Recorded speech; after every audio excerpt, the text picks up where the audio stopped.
एहन सुंदर नहीं कोनो धाम ओ भैया,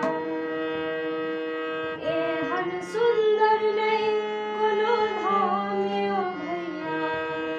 सो पावन अहि धरती पर मिथिला धाम ओ भैया, सबसो पावन अहि धरती पर मिथिला धाम ओ भैया, एहन सुंदर नहीं कोनो धाम ओ भैया,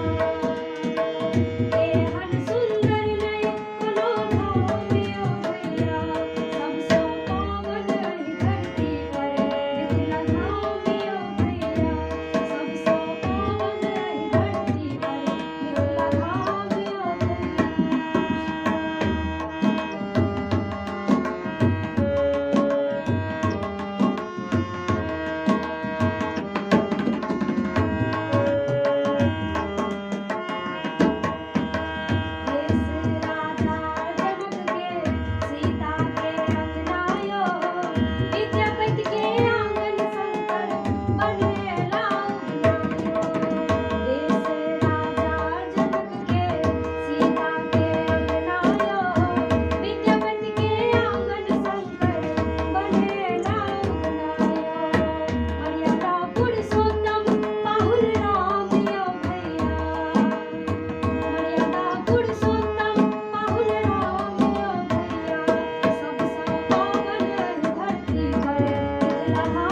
Oh